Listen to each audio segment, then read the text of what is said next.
Yo! Hey, hey, hey. Tall tail, short tail. What's up, everybody? 2MB Studios. Saturday night, Saturday 10 night on p.m. Twitch, where we belong. Depending on your time zone, we're inclusive. It's still, What's up, Nora? You had a birthday Saturday. not too long ago. Oh my God, I had such a good birthday. It was great. I had mussels for dinner, like in pasta, like big, beefy mussels from the ocean. My girlfriend set up a movie theater in her apartment, so we got to go to the movies. She made homemade popcorn. It was very nice. What makes it homemade? Wait. Everything's amazing, but was it like the kernels? I'm not entirely sure because she made me go sit on the porch while she made it, but I know that it was not made in the microwave. Nora, I feel like she nurtured the maze. I feel like she did a squash and a fish situation and sprouted that popcorn. Corn. She's been planning this for months. Oh, real life Orville Redenbacher. I think she's related somehow. That sounds amazing. I'm so happy for you. And I love the idea of recreating like a movie theater night as well. Yeah, it was great. Promposal level. Say yes to the corsage. We left popcorn all over the floor. I left my cup in the cup holder. I forgot my jacket and had to go back to get my jacket. It was just like going to the movie theater. Yeah, you tried to sneak into your neighbor's apartment because they left the door open. Tried to catch a double feature for free. Absolutely. Yeah. How are you? How's your life? How's your vaccine spring going? My life is kicking and rocking and rolling. Absolutely. All the white people responses. I am fully vaccinated now, so I'm just, I would say I'm trying to get out there. I think I'm trying to dip a toe, you know, we still need to wear a mask to be safe most places, but I'm doing a lot of good things and like looking forward to the summer. A lot of projects that I'll announce soon. I went to a restaurant for the first time in over a year last night, and it was crazy. I forgot how much I hate being around other people, but it was still pretty fun. What kind of food was it? Oh, burgers, baby. Yum. A big old burger. Yummy. Speaking of big old burgers, we got a big old great lineup for y'all tonight. A whopper of a lineup. It's a whopper of a lineup. It's delicious. And it will satisfy your hunger for stories. Bella, do you want to introduce our first? Oh, no, wait, we can't do that yet because we have to talk about the show. I'm just jumping the gun here. I'm just excited by the burger metaphor. I'm still thinking about different things related to juiciness that describe how I feel about tonight's show. That's so true. We have to do the intro. We have to tell people what the heck they're watching. We're cutting the wrong part short. We're cutting the information short. Never cut information short. Cut it long. No, you can't improvise your like flight attendant speech. You have to stick to the script sometimes. Exactly. So you guys are watching Tall Tale, Short Tale with me, Isabella, and Nora here on 2MB Studios. 2MB has tons, like so many awesome shows going on at different times. So check that out. But here on Tall Tale, we do storytelling around the campfire. But we don't let the comics get away with like those long, boring. We want to just dilute it to the essence. Tighten them up. Yeah, so we're going to have all the comics tell a short version of their tall tales. Yes. So to give you a quick example, Bella, could you remind me what the theme is for tonight's show? Oh, Nora, I'm looking into the recesses of my brain, and I don't know, maybe I'm having some kind of moment that I need diagnosed, but I can't remember. Are you The theme is guilt. The theme is guilt, something that Bella should be feeling for not paying close enough attention to all of my Facebook messages. It was a trick. I remembered it, and I just wanted to act it out. I wanted to show what a guilty person looks like. We wanted the theme to be guilt because it is a verdict that we don't usually get when we really need one. And recently in the news, we got a little guilty. We got some guilt. All 3 counts, baby. Oh, All yeah. 3. What an amazing moment. I would like to tell a quick story, not too quick though, because that would defeat the purpose, about a time that I felt guilty. So when I was 13 years old, I was walking around the Natick Mall in Natick, Massachusetts, as one does when one is 13 years old. And I went into a store called Delia's. And Delia's was this store that was made for 13-year-old girls. They had, graphic tees and those like color blocked bikinis and stuff like that. But they also had a lot of like cosmetics, like nail polish. And this was when I was just beginning my emo phase. It was a very important time in my life. And I found a $3 bottle of black nail polish. And I was like, this is it. This is the inaugural black nail polish that I'm going to buy in my life. And so I'm walking around with this bottle of black nail polish, but then my friend and I, we don't really see anything in the store that we want. So we walk out and I realize about halfway across the mall that I've kept this bottle of black nail polish in my hand the whole time and accidentally stole it from the Delia's. So I'm like, crap. And I book it back to the store because I'm like, they're going to send the cops after me. I'm not going to be allowed to shop at Delia's anymore. And I went in weeping. And I went up to the register and I said, I accidentally stole this bottle of black nail polish and I would like to pay for it. And the woman behind the register was like, you don't have to pay for it. You can just go because you brought it back. And I said, no, it's the right thing to do. I'm going to do it. And then I wore that black nail polish. As soon as I got home, I painted my nails. And my dad said he was like, what is that on your nails? Why are your nails black? And I said, well, I accidentally stole this bottle of nail polish and then I paid for it. And so now I feel like I have to, I got to wear it. And he launches in and he goes, well, his analogy was, you wouldn't, just because you buy a gun doesn't mean you're going to go out and shoot that gun. Just because you bought this nail polish doesn't mean you have to wear it. And that's a false equivalency, folks. So what I guess I'm trying to say is let your kids buy guns. Wow, you might as well. I'm still reeling from your dad's understanding because I was thinking like, oh, Nora's so sweet and like sincere and is gonna like return this and has this guilt. And as the parent, maybe I would be like, oh, honey, you could have, don't worry about it. It's no big deal. Not that you were like popping your hands like a gun by wearing it. Like he created the concept of like a new concept of triggering, you pulled that trigger when you actually rocked those black nails. This is when he was in the throes of his like, I'm going to be a stereotypical Muslim dad phase, which didn't last for too long, but he really committed to the bit. So okay, so who's going through a phase, Dad? Me or you? That's a good one. I'll ask him. Well, Nora, that was a great story, but looking back, a lot of details. Yes. Let's give the comics an example and cut that story short, okay? Oh, yeah, let's cut it down. Let's do it. How many seconds do I got? I'm going to ask our awesome tech Matt to put 5 seconds on the clock. I think I can do that. This could be a 5-seconder. Let's see a chance of that. All right, I'm ready. And go. When I was 13, I went to the mall and I stole some nail polish and then I wore it and then I got a gun and that was it. End of story.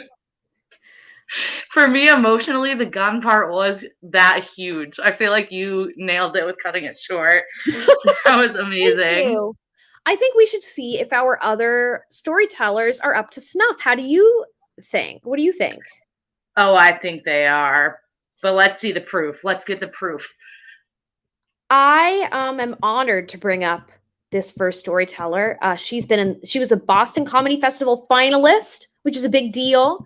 She will be doing live shows at some point, but right now she has a sinus infection, so we're going to wait until that goes away. Please welcome the very funny Emily Ruskowski. Hi.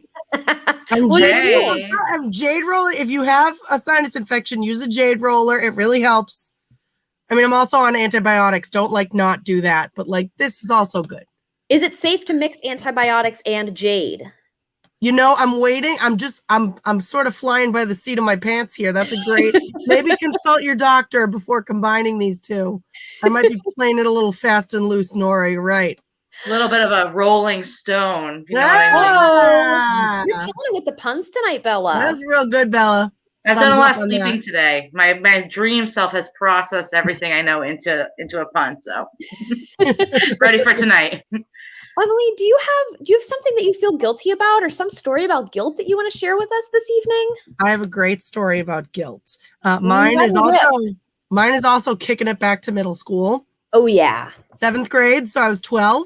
I had a science teacher who did not like me, and all the other teachers thought he was handsome, but he wasn't handsome. They were wrong. He had like a brow ridge like Quasimodo, but he was young, and so they were all like, he's so cute. The only one who had any brains, my Spanish teacher was gay, so she did not. Everyone else was in love with him, and the Spanish teacher was like, thumbs down to this guy, and she was the best teacher. So shout out to Senorita Smith, A+ lady. So Mr. Kirkpatrick was his name. Thumbs down to him.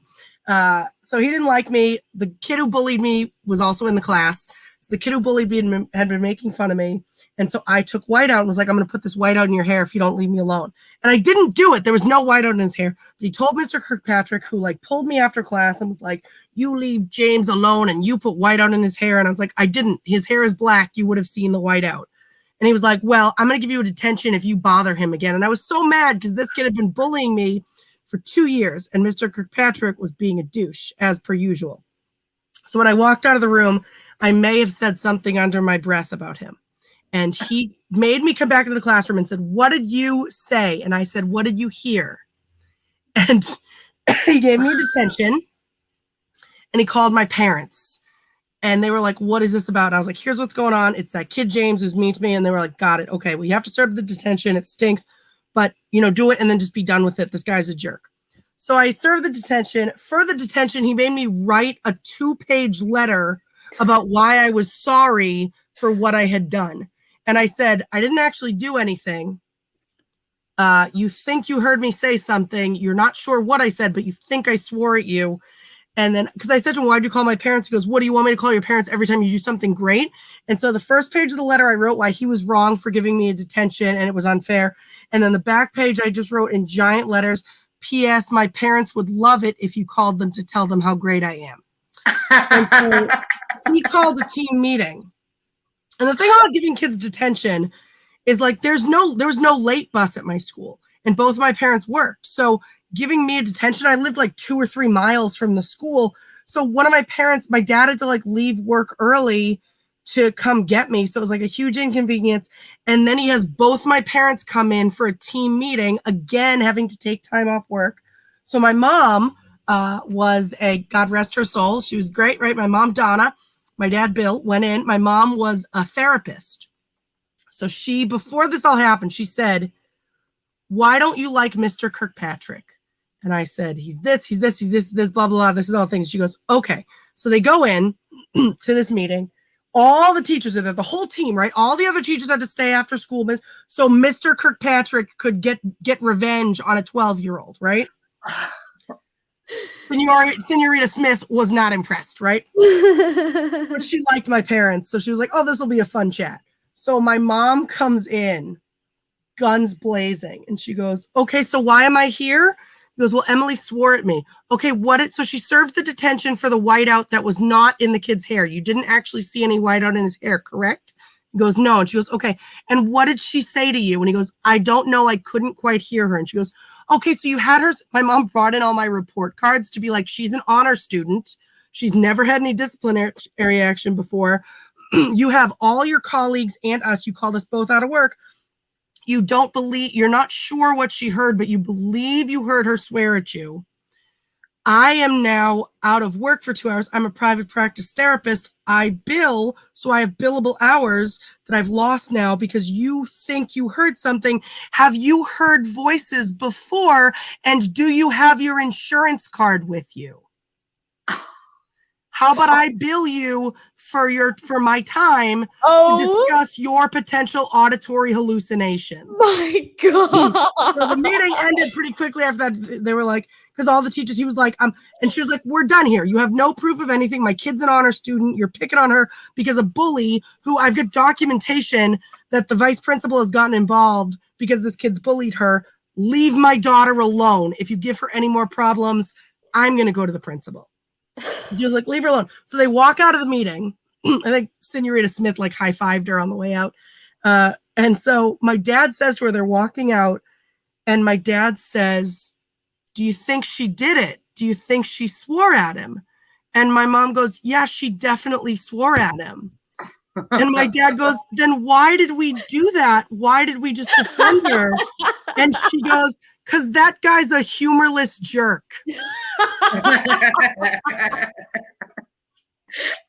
I did swear at him, and that's why she never asked me, what did you say to him? She was like, what don't you like about it? Like, she knew the whole time I swore at him, but was like, screw this guy. He's the worst.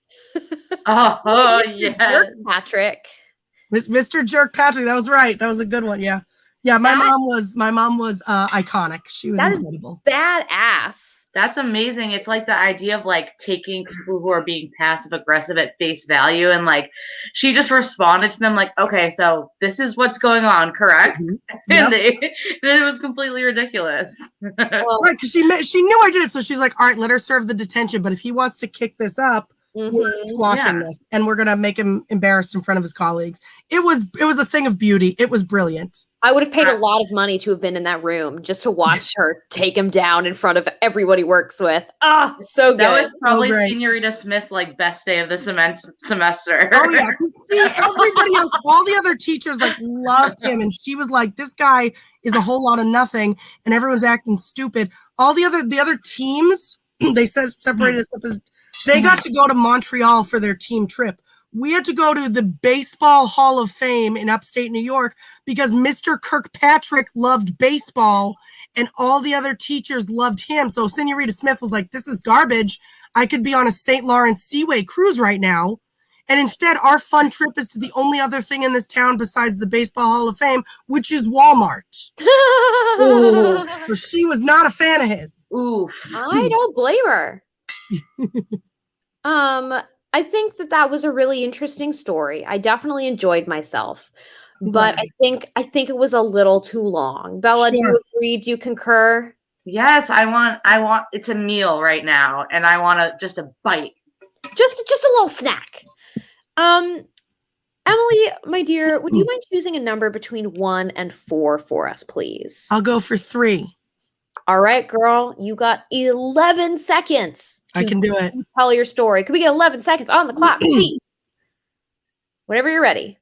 In 7th grade, I swore at a teacher because he was a jerk and he deserved it. And my mom went into school with my dad and she defended me. My dad thought I was innocent. My mom knew better and defended me anyway because he was a jerk and he deserved it. Senorita Smith loved it. Amazing. That was a great one.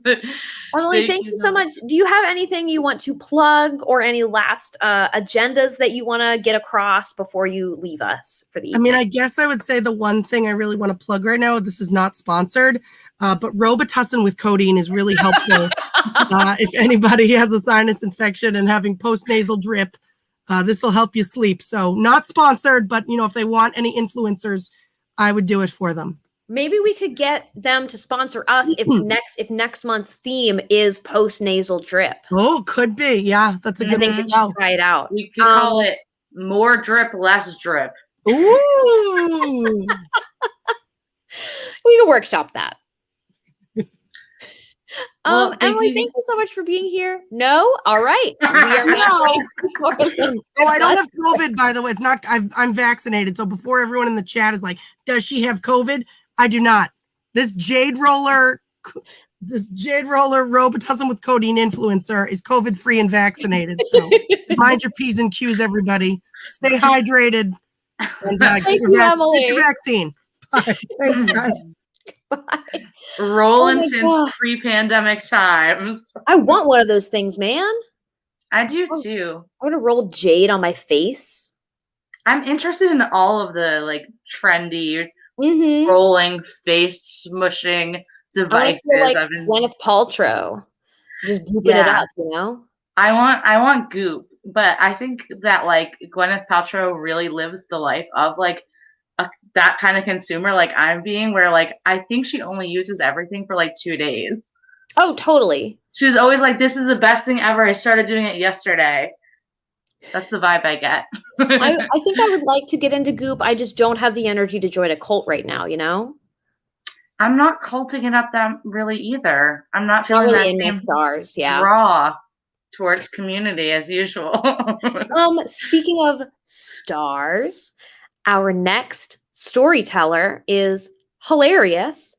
He headlined the 2019 Charleston Pride Fest with Todrick Hall, if you've ever heard of Todrick Hall, which you probably have. He's also the stand-up director for Out of Bounds Comedy Festival. Please welcome Kai Krebs. Hello. Hello. Hey, Kai.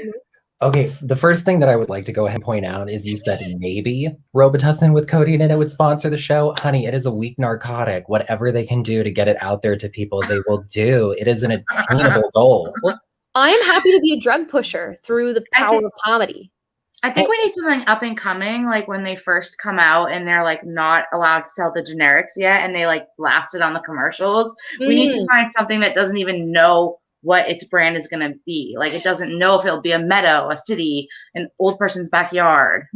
You could do that like scary Russian drug that makes people melt, crocodile or whatever it's called. You could like help that come stateside, like really just like we could do like fake real dash cam videos. Like it could be like the dramas of daily life and then it's fixed when I take the drug.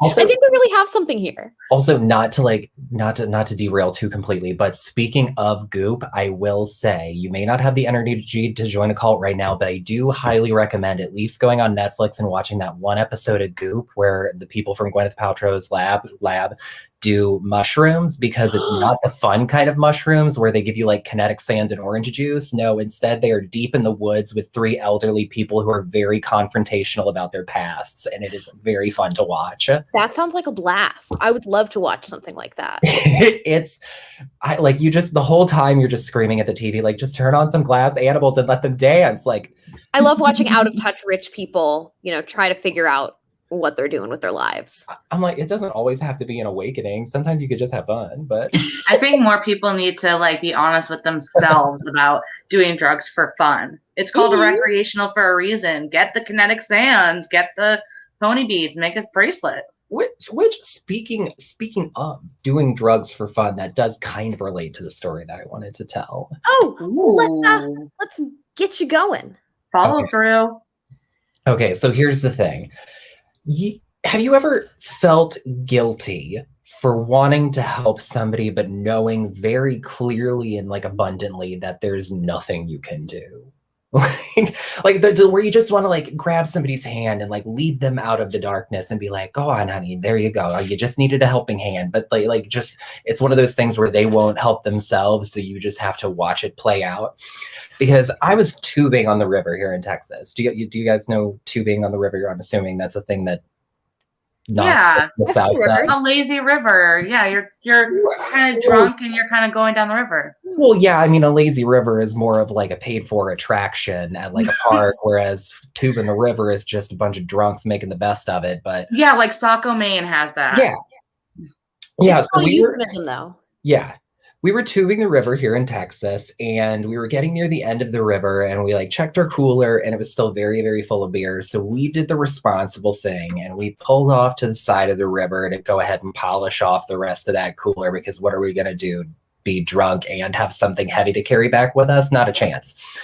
So we're sitting on the side of the river on the roots of this tree. We're like just talking. It's me and a group of about 7-8 people. We're like having a blast, polishing off these beers. And then from the water, a girl just rises up out of the water.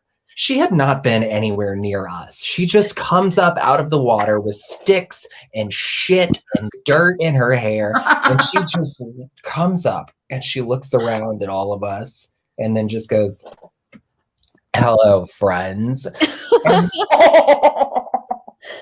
And as much as we all know that nothing bad ever happens whenever you're dealing with a woman who's just come out of a river, we decided to say hello to her back, which was our first mistake of the day.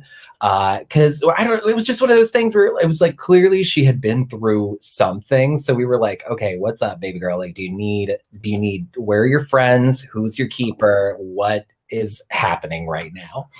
And she introduces us. She's like, her name is Kimmy. That's her name. My name is Kimmy. And so that was her vibe. It's just like the one eye closed, Kimmy, where everything is like with that smug, tiny laugh at the end of it. And I was like, everyone was like, oh, I don't know, let's just hurry up and go. And I was like, no, I need to hear her story because this is a woman who's got something to say. And so the first thing she does, she's just like, listen, I've lost everything. And I was like, now we really need to hear what she's got to say, because any story that starts with I lost everything is something that you could potentially adapt into a fiction book and sell to HBO. So I was ready to listen, and she's just like, listen, I have been having the worst day of my life. I just went tumbling down this river, or just swept away by the current. It was a very calm river, just swept away by the current. I'm tumbling fucking squirrels out, girls out, which first of all is going to be my Twitter profile from that day until the day I die. She's just squirrels out, girls out. Also, they were both plural, which raised the question of which is squirrels and which is girls, because she was in a bikini, so I know what she meant. I just didn't know which was which, because I'm like, if one is, anyway, connotation.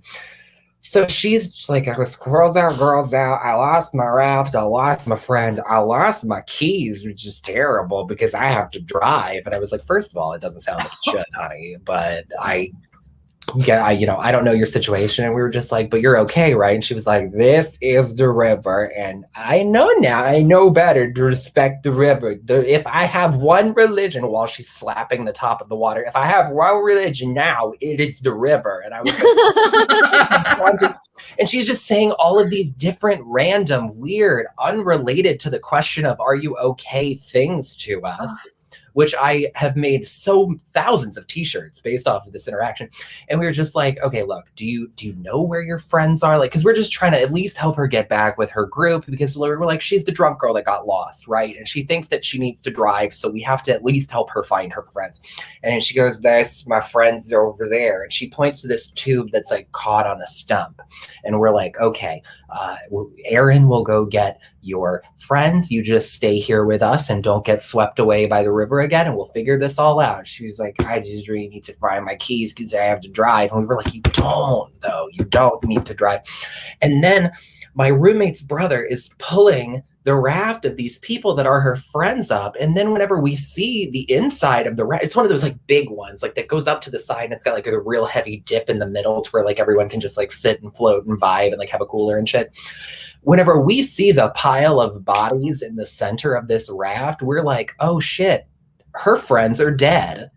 We genuinely thought that her friends were dead, because there was one girl who was passed out, just completely face down in this raft in like the tiny puddle that accumulates from just doing water shit. Her male friend is just arms over the side of the tube, completely unresponsive, but we figure he must at least be conscious because he's hanging on. We don't know. And then that was the moment where I was like, oh shit, Kimmy is the one that needs to be able to drive. Like, she actually, out of this group, is the one who should be driving right now. And we were just like, do we need to get you back to the car? We're sort of near the end of the river. And then she said, I've got my friends, I've got my tube, and I've got God. I'll be with you, friends. And then hops on the raft, kicks the tree, and just floats the fuck away. And we were looking after her, and I was just like, that, I think, is the most inspiring thing that I have ever seen in my life.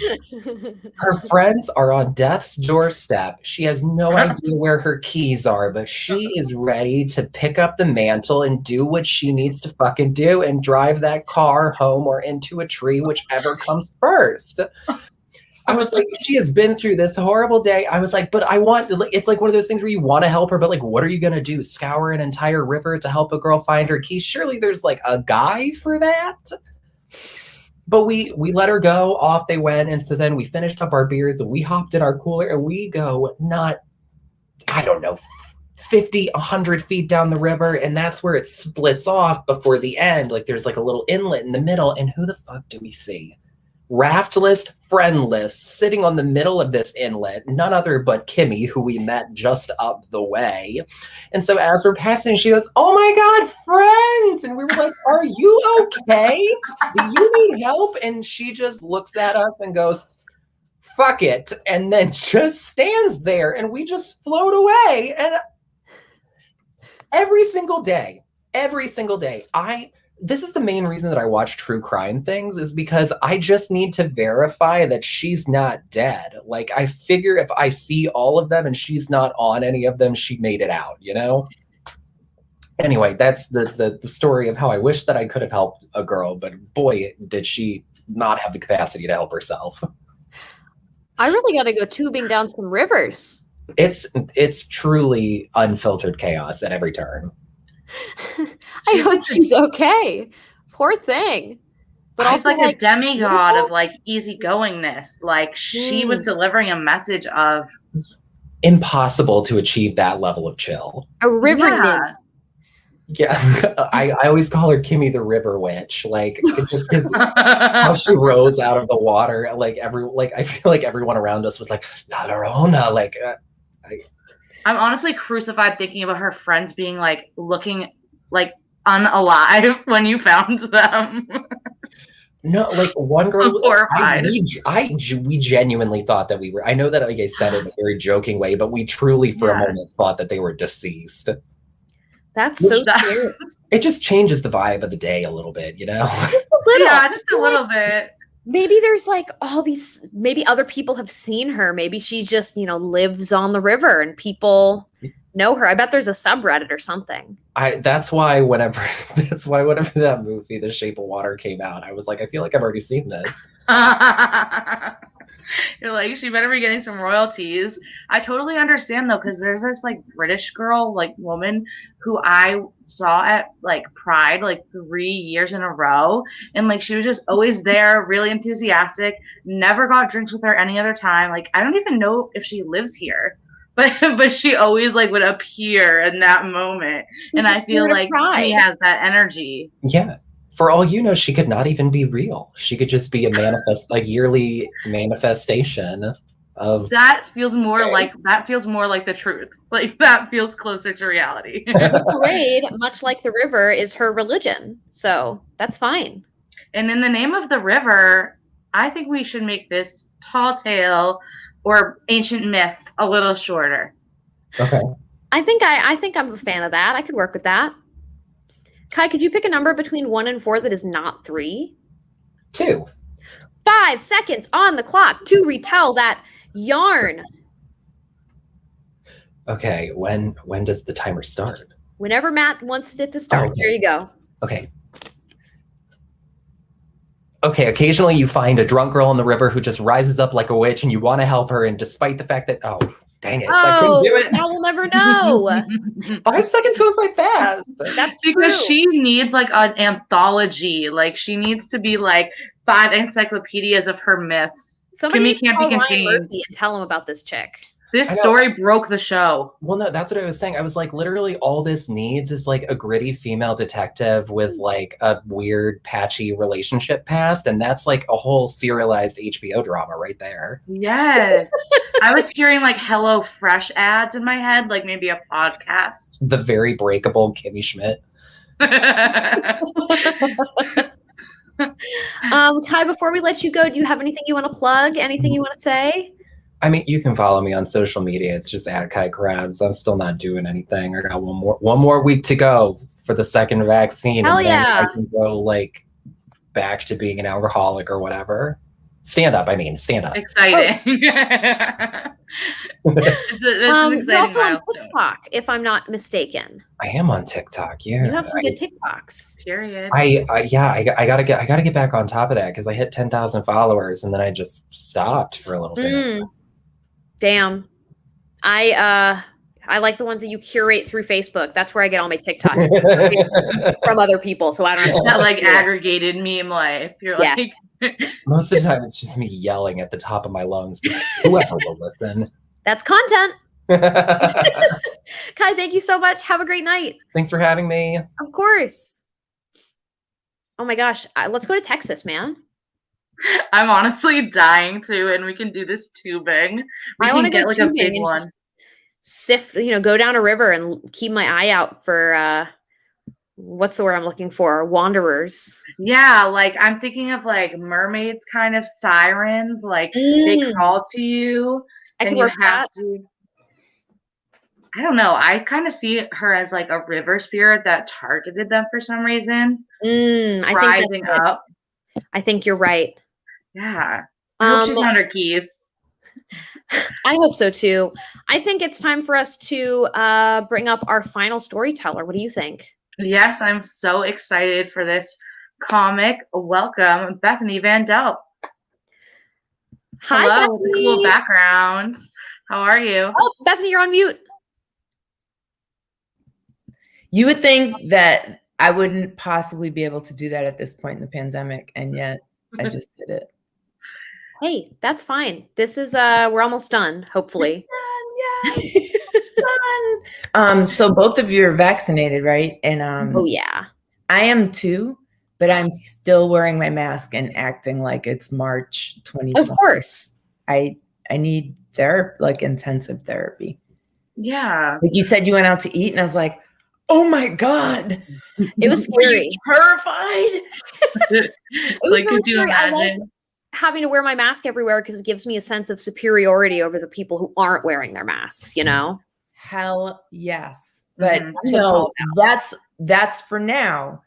Next year when we're still wearing masks, like that superiority is just going to be like, look at these crazy bitches. I'm still going to be wearing my mask, but. Oh yeah, of course. It's such an important part of my outfits now. It really is.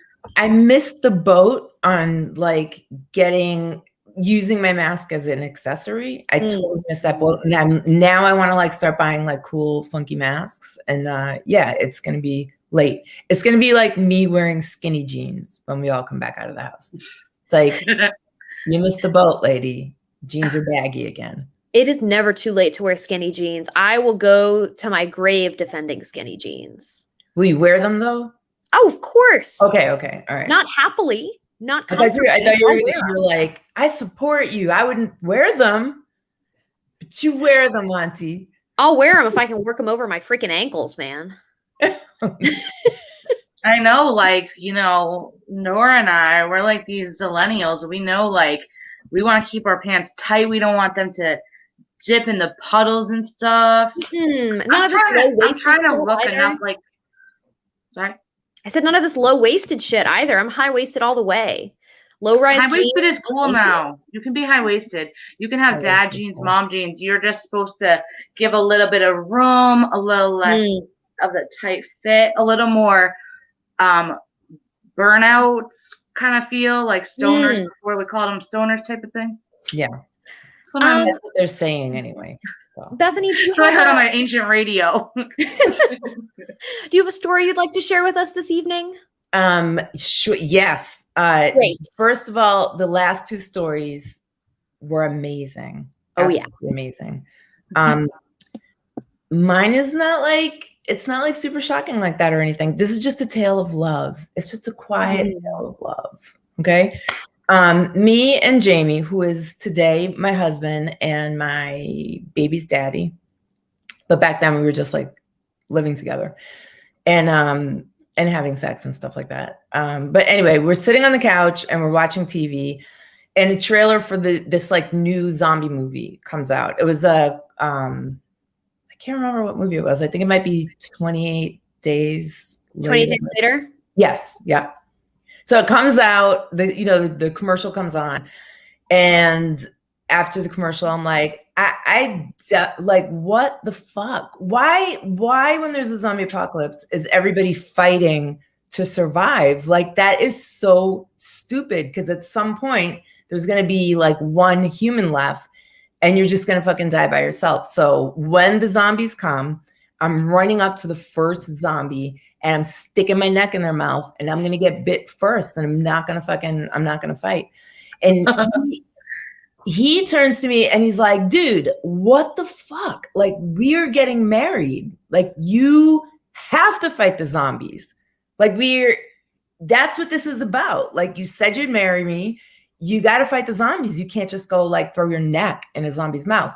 And I was like kind of blown away because growing up, I was not that person planning their wedding and doing seating charts and thinking about my dress and all that. Like, I never, ever, ever thought about getting married or thought I would get married, except for just one person. It was my first boyfriend.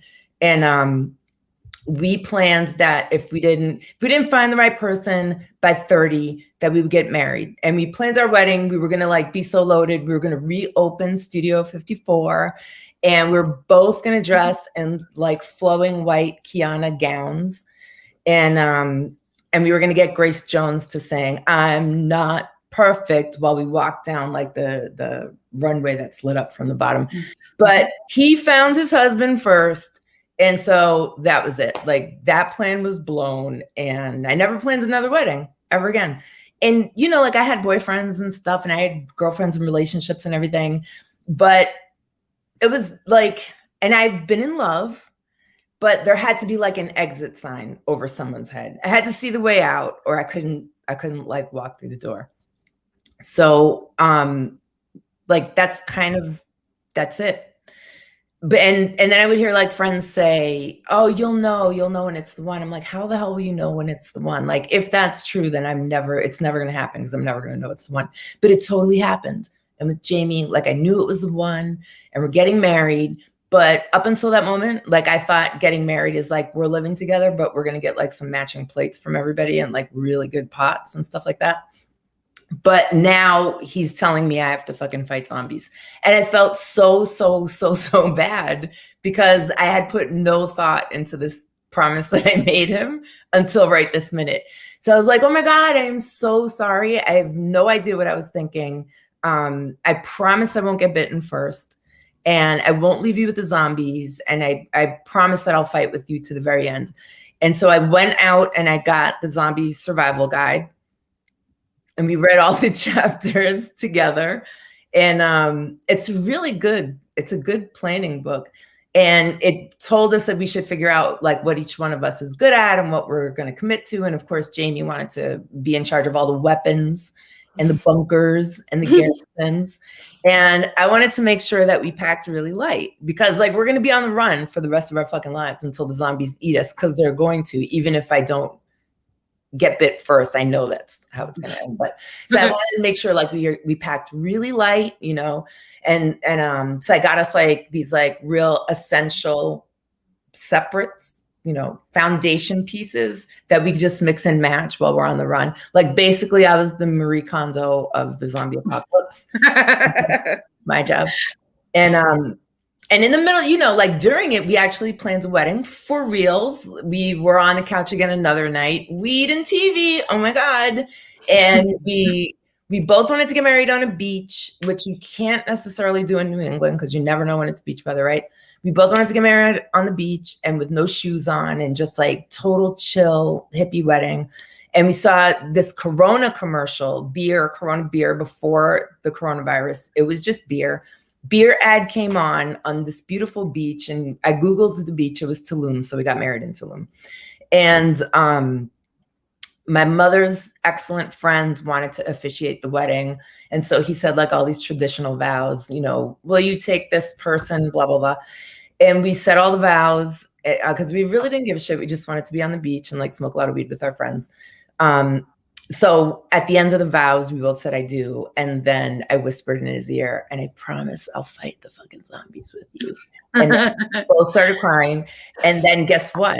That was in Tulum, Mexico. We got married in 2006. In 2007, Quentin Tarantino came out with a movie called Grindhouse. And there was one of the stories was a zombie story. And they escaped the zombie apocalypse in Tulum, Mexico. So it's all meant to be. The whole thing's meant to be. Oh, that's so cute. That's it. That is so cute. Thank you, Bethany. I love your form of realism about the zombie apocalypse, because I don't want to struggle either. Like for nothing, they are going to eat us. If there's a zombie apocalypse, I'm going to my cabin in the woods. I'm taking all the drugs and I'm just going to expire. That's it. Out there. Why? Yeah. I mean, you can't win. You can't ultimately win. You can win for a while, but not forever. Might as well go out with a bang, you know? A bang or a bite or, you know, definitely weed. But obviously. We're all here like, oh, we don't want to take our masks off even when it's safe. But we're like, in the zombie apocalypse, though, we would. It would be very logical. But, you know, like you kind of knew there was a vaccine coming for this, right? I guess if we knew there was a vaccine coming in the zombie apocalypse, then I would fight. But depends on the timeline. Okay. Who's getting vaccinated here? The zombies or us? Good point. Good point. Them? So it's just a cure for zombie? Yeah, so maybe it's like they get to stay zombie, but they just will stop trying to fucking eat us. I think I have a cure. I have a good idea for a cure for a long-ass story. What do you think, Paula? Shoot it up, Nurse Nora. Let's do it. Bethany, would you mind choosing a number that is either 1 or 4, please? 2. Either the not if you could choose between the 1 or 4. Yeah, we've already gotten rid of 2 and 3. That's okay. I thought it was me for a second. You're like, please, Isabella's like, Nora, please don't invite any more 6-year-olds onto our show ever again. I thought that I messed it up. 4? 4. Matt, could we please get 7 seconds on the clock for Bethany to retell this story about love and zombies and forgiveness and marriage and weed in Mexico? Pots and pans and commitment. Whenever you're ready. So I think it's stupid to fight the zombies, but I was engaged and my fiance said, no, this is what marriage is about. You got to fight zombies. Oh, we're out of time. We got to cut that short. That was in there. It was in there. The commitment of marriage was in the 7 seconds. All of the things fight zombies for each other. The time code has a magic, you know, what needed to be said, what was important came out. That's true. And I think the most important thing was zombies. Totally. And fighting with each other. If the other one, if you commit and the other one says you got to fight, then you just got to fight. That's all. That's true. Bethany, do you have anything you want to plug? Anything you want to celebrate before we let you go? I celebrate you both for doing this. You're amazing. And artisanal comedy. I'm still doing virtual comedy every Wednesday, Instagram Live, 9 p.m. Eastern Standard Time. Artisanal comedy. It's kind of turned into a talk show, but a very funny talk show with super talented people. Having been on both iterations of the show, both live and on Instagram Live, I can say that it's a great time. Yay, come back. Absolutely. I would love to. Someday we'll be back in Dorchester Brewing Company trying to talk over the beer being made. But for now, it's turkeys on iPhones. For now, it's just voyeuristic FaceTiming. You're right. Being the fly on the wall to a friendship. Oh, yeah. Thank you so much, Bethany. Thank you for having me. Of course. Have a good night. Oh, my gosh. I want to go to Mexico, Tulum, Mexico to fight the zombies. I want to go to Texas to ride down the river in a tube. And I want to go to Emily's school to like spit in this teacher's face. Yes. And I was thinking about spit for her whole story because one time this kid shoved me on a bus when we were both like 7. And then I like spit at him, which I never did any other time. I know it's gross. And then his like mom and my dad had this conversation where like the mom was like, my son didn't do that. And my dad was like, my daughter definitely did that. Your son probably did too. So that was on my mind. But I know, seriously, I'm ready to hit the road and we could do a tall tale road trip and go do the tubing in Texas. Hell yeah, that sounds like a blast. Bella, I hope you have a wonderful night after this show. I hope everyone watching and our wonderful tech Matt has a great night. our fabulous storytellers. We got Emily Ruskowski, we got Krebs, we got Bethany freaking Van Delft. That was a great show. What a whopper. I am so grateful and excited that we had them all on tonight, and that we got to hear a little story from you as well, Nora. Oh, that was me. Stay with 2MB Studios. I think this is their last program of the night, but stick with them every other day and night of the week for some great freaking content. And check out their Patreon, which has a few awesome levels that do different things. There are even levels that send money to the social justice show that is here on 2MB Studios. And check out 3weeks.courses, our friends who offer really awesome 3-week classes. Like there's been one like podcasting, one by a personal trainer, like all kinds of different creative, financial stuff. So check out that on 3weeks.courses. Hell yeah. 2MB also has crazy good merch. I have a shirt that has all the different types of bread on it. I think, Bella, you have some good merch. Yeah, I have a sleepover tank top. I have like a red 2MB sweatshirt that I wear everywhere. They're like nicer than you would expect with like merchandising. Like the sweatshirt's nice. I like it. So check that all out. There are tons of cool designs for a bunch of different shows. It is on breadgear.net, baby, if you want some good merch. Thank you guys so much for being here and cutting these tall tales short with us. Thank you guys so much. Have a good night. Bye.